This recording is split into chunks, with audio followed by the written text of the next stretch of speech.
आप सभी का स्वागत है मेरे YouTube channel learn maths with Manoj Sharma में। तो प्यारे बच्चों, आज हम पढ़ेंगे आपका 10वीं कक्षा का गणित का चैप्टर नंबर 12, अध्याय 12, जो कि है एरियाज रिलेटेड टू सर्कल्स या वृत्तों से संबंधित क्षेत्रफल। आज हम इसके विषय में पढ़ेंगे। इस चैप्टर में हम लोग पढ़ेंगे वृत्त का क्षेत्रफल, एरिया ऑफ सर्कल, जो कि आप लोग छोटी कक्षाओं से पढ़ते आए हैं। उसके साथ दिए गए चित्रों में हम लोग ज्ञात करना सीखेंगे त्रिज्याखंड का क्षेत्रफल, that is area of sector. फिर वृत्तखंड का क्षेत्रफल, एरिया ऑफ सेगमेंट। त्रिज्याखंड और वृत्तखंड में हम लोग लघु और दीर्घ, माइनर एंड मेजर, त्रिज्याखंड और वृत्तखंड दोनों का ही क्षेत्रफल ज्ञात करना सीखेंगे। Now let us start with our this exercise 12.1, जिसका पहला क्वेश्चन है the radii of two circles are 19 centimetre and 9 centimetre respectively. Find the radius of the circle which has circumference equal to the sum of the two circumferences of the two circles। या हिंदी में, दो वृत्तों की त्रिज्याएं क्रमशः 19 centimetre और 9 centimetre हैं। उस वृत्त की त्रिज्या ज्ञात कीजिए जिसकी परिधि इन दोनों वृत्तों की परिधियों के योग के बराबर है। अर्थात इस प्रश्न में हम लोग वृत्त की परिधि के ऊपर बात करेंगे। पहले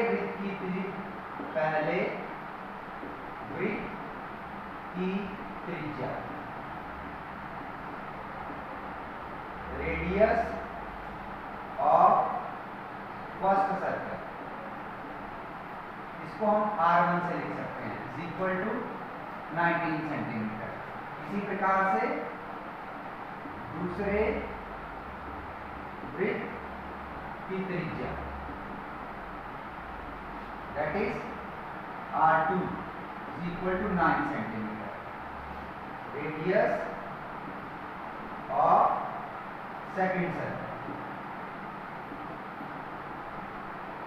अब हमने क्या करना है, हमारा प्रश्न जो है परिधि से संबंधित है, तो हम क्या करेंगे, परिधि को ज्ञात करेंगे। ठीक है, तो पहले हम क्या करेंगे, पहले वृत्त की परिधि। तो वृत्त की परिधि क्या होती है, 2 पाई r। तो यहाँ पर दो वृत्त है, इसलिए हमने पहले वृत्त को बोल दिया 2 पाई r1। इसी प्रकार से दूसरे वृत्त की परिधि आप लिख सकते हैं circumference of first circle, right. 2 pi r1, तो दूसरे वृत्त की परिधि हो जाएगी 2 पाई r2। और यू कैन राइट, ये इंग्लिश मीडियम वाले क्या लिखेंगे, circumference of second circle. Now अब मान लेते हैं, मान लो तीसरे वृत्त की त्रिज्या, क्योंकि वो हमने ज्ञात करना है, तीसरे वृत्त की त्रिज्या, इसको ले लिया हमने R3। Let radius of third circle, that is R3। अब इसी प्रकार से तीसरे वृत्त की परिधि,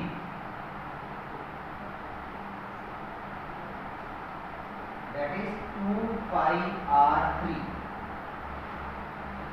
सर्कमफ्रेंस ऑफ थर्ड सर्कल, ये हो गया हमारा 2 पाई r3। अब ये जो हमारा प्रश्न था, जैसा कि आप शुरू में हमने पढ़ा था कि प्रश्न में क्या था कि ये जो हमारा तीसरा वृत्त है, जिसको हमने माना है ये जो वृत्त है, इस वृत्त में क्या है कि ये जो वृत्त है इसकी जो परिधि है, ये इसकी परिधि जो है पहले दो वृत्तों की परिधि के योग के बराबर है। यानी कि तीसरे वृत्त की परिधि 2πr3 equal to 2πr1 plus 2πr2। ठीक है, अब यहाँ पर 2πr3 हमने फाइंड आउट करना है, 2πr1 19, 2πr2 गुना 9। ठीक है, तो 2πr3 इक्वल टू 2π आपका कॉमन आ गया 19 प्लस 9। ठीक है, तो r3 equal to 2π multiply 19 9 28 upon 2π, 2π से 2π कैंसिल। तो इस प्रकार से हमारे पास तीसरे वृत्त की त्रिज्या या रेडियस आ गया 28 सेंटीमीटर। ठीक है बच्चों, तो ये था हमारा फर्स्ट क्वेश्चन। अब सेकंड क्वेश्चन क्या है उसको आप नोट कर लें। दूसरा प्रश्न है हमारा, दो वृत्तों की त्रिज्याएं क्रमशः 8 सेंटीमीटर हैं और 6 सेंटीमीटर हैं। उस वृत्त की त्रिज्या ज्ञात कीजिए जिसका क्षेत्रफल इन दोनों वृत्तों के क्षेत्रफलों के योग के बराबर है। तो हम लोग देख रहे हैं कि पहला जो प्रश्न था वो था हमारा परिधियों का योग। अब हमारा जो दूसरा प्रश्न है वो है हमारा क्षेत्रफलों का योग। यानी जो बड़ा वृत्त बनेगा हमारा, जो बड़ा वृत्त बनेगा उसका जो क्षेत्रफल होगा वो होगा जो दो छोटे वृत्त दे रखे हैं हमें उनके क्षेत्रफलों के योग के बराबर। तो पहले मैं परिधि का फार्मूला लगा था और जो दूसरा प्रश्न है इसमें हमारा जो है क्षेत्रफल का फार्मूला लगेगा। और in English question is the radii of two circles are 8 centimetre and 6 centimetre. Find the radius of the circle having area equal to the sum of the areas of the two circles। तो आ जाते हैं हम लोग अभी हमारे question number 2 पे। तो यहाँ पर हमें क्या दे रखा है, यहाँ पर रेडियस दे रखे हैं छोटे सर्कल से। ठीक है, तो हम क्या कहेंगे, तो पहले कहेंगे वैसे ही पहले वृत्त की त्रिज्या radius of first circle equal to, तो ये हमने कितना दे रखा है 8 सेंटीमीटर। फिर दूसरे वृत्त की त्रिज्या रेडियस ऑफ सेकंड सर्कल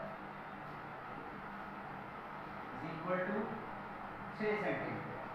ठीक है, अब इसी प्रकार से हम तीसरा वृत्त हमें फाइंड आउट करना है, तो उसकी त्रिज्या मान लेते हैं। मान लो तीसरे वृत्त की त्रिज्या इक्वल टू r3। इसको हमने ले लिया r1, इसको ले लिया हमने r2। राइट, अब प्रश्न के अनुसार अब बात किसकी हो रही है, क्षेत्रफल। ठीक है, तो अब है क्या है हमारा प्रश्न में क्या है कि जो तीसरा वृत्त है, ठीक है, अगर मैं इसको शॉर्टकट में लिखूं, ठीक है, क्षेत्रफल किसका, तीसरे वृत्त का, तीसरा वृत्त बराबर है क्षेत्रफल पहला वृत्त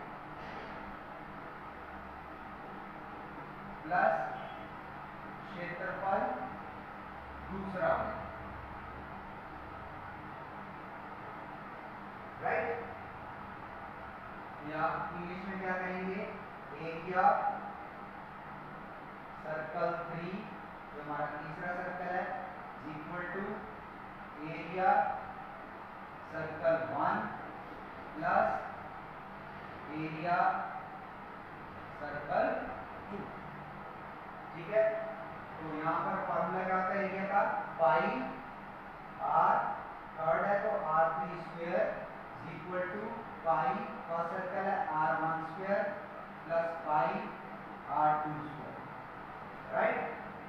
पाई r3 स्क्वायर, ध्यान रखेंगे ये पाव में लिखना 3, ऊपर घात होती है, इक्वल्स टू पाई कॉमन आ गया आपका r1 square plus r2 square. ठीक है, तो यहां से r3 square is equal to pi, r1 जो है हमारा वो है 8 का वर्ग, r2 है हमारा 6 का वर्ग बटे पाई, तो पाई से pi cancel, r3 square is equal to 8 का वर्ग 64 जमा 36, तो r3 square is equal to 100, तो r3 इज इक्वल टू वर्गमूल 100 यानी 10 सेंटीमीटर। तो इस प्रकार से हमारा जो ये दूसरा प्रश्न है उसका जो वृत्त है उसकी त्रिज्या होगी 10 सेंटीमीटर। ठीक है, अब हम करेंगे इसका क्वेश्चन नंबर 4। क्वेश्चन नंबर 4 है, किसी कार के प्रत्येक पहिए का जो व्यास है वो 80 सेंटीमीटर है। यदि यह कार 66 किलोमीटर प्रति घंटे की चाल से चल रही है, ध्यान देंगे बच्चे यहाँ 60 नहीं है, इसको 66 कर लेंगे, तो 10 मिनट में प्रत्येक पहिया कितने चक्कर लगाता है। तो हल कैसे करेंगे इसको, पहिए का व्यास दे रखा हमें 80 सेंटीमीटर, तो पहिए की त्रिज्या हो जाएगी व्यास की आधी यानी 80/2 40 सेंटीमीटर, और पहिए की परिधि यानी वृत्त की परिधि 2 पाई r, तो 2 पाई गुणा 40 यानी पाई को सॉल्व नहीं करेंगे 80 पाई सेंटीमीटर। इस हिसाब से अब उसके बाद कार की चाल जो हमें दे रखी है 66 किलोमीटर प्रति घंटा, इसको हम लोग जो हैं बदल लेंगे सेंटीमीटर प्रति मिनट में। क्यों बदलेंगे, क्योंकि जो हमारे पास वृत्त की परिधि है वो सेंटीमीटर में है, ठीक है, और जो समय है वो 10 मिनट, दूसरी तरफ समय जो है वो 10 मिनट में पूछा गया, इसलिए इसको हम बदलेंगे सेंटीमीटर प्रति मिनट। तो आप क्या करेंगे, पहले 66 किलोमीटर को सेंटीमीटर में बदल लेंगे इस प्रकार से गुणा करके, फिर उसके बाद बटे 1 घंटा यानी 60 मिनट से उसको भाग कर देंगे, तो आपके पास आ जाएगा ये 1,10,000 सेंटीमीटर। क्या जाएगा आपके पास, 1,10,000 सेंटीमीटर। तो फिर 10 मिनट में उसके बाद हम ज्ञात करेंगे कि 10 मिनट में कार कितनी दूरी तय करती है। तो 10 मिनट में कार द्वारा जो तय दूरी है वो हो जाएगी 1,10,000 गुणा 10 यानी 11 लाख सेंटीमीटर। अब मान लेते हैं कि प्रत्येक पहिया 10 मिनट में n चक्कर लगाता है, तो इसलिए पहिए द्वारा n गुणा 1 चक्कर में तय दूरी यानी परिधि वो किसके बराबर हो जाएगी, 10 मिनट में कार द्वारा तय दूरी के। तो यानी n गुणा 80 पाई बराबर है 11 लाख। हल करेंगे n गुणा 80 पाई 11 लाख बटे 80 पाई, तो 11 लाख गुणा 7 ऊपर चला जाएगा, 80 गुणा 22 नीचे।